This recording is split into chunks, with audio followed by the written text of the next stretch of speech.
भगवत गीता में भगवान श्री कृष्ण ने न केवल ज्ञान की 18 बातें बताई है बल्कि जीवन जीने की कलाओं के बारे में भी बताया है।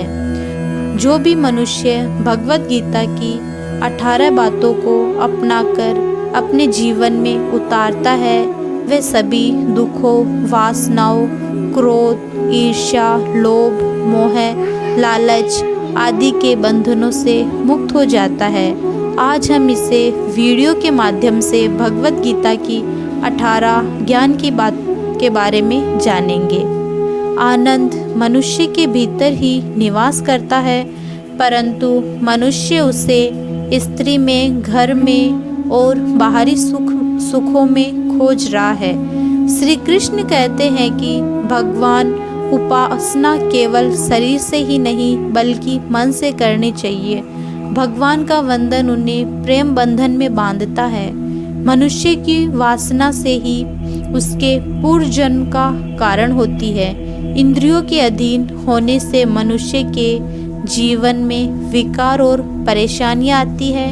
संयम यानी धैर्य, सदाचार, स्नेह और सेवा जैसे गुण सत्संग के बिना नहीं आते।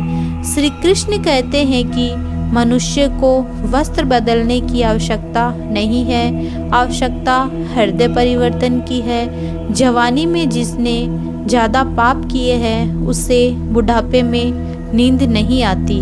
भगवान ने जिसे संपत्ति दी है उसे गाय अवश्य रखनी चाहिए।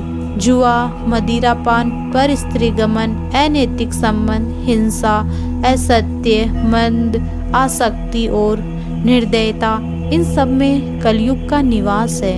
अधिकारी शिष्य को सद्गुरु, अच्छा गुरु अवश्य मिलता है। श्री कृष्ण कहते हैं कि मनुष्य को अपने मन को बार बार समझाना चाहिए कि ईश्वर के सिवाय उसका कोई नहीं है। साथ ही यह विचार करना चाहिए कि उसका कोई नहीं है, साथ ही वह किसी का नहीं है। भोग में क्षणिक भर के लिए सुख है, साथ ही त्याग में स्थायी आनंद है।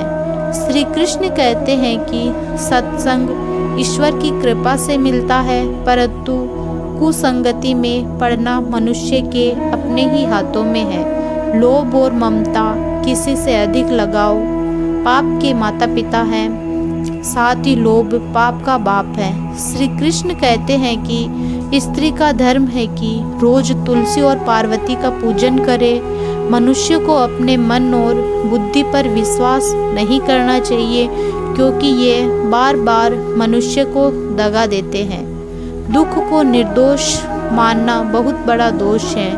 यदि पति पत्नी को जीवन बिताए तो भगवान पुत्र के रूप में उनके घर आने की इच्छा रखते हैं। भगवान इन सभी कसौटियों पर कसकर जांच परख करके ही मनुष्य को अपने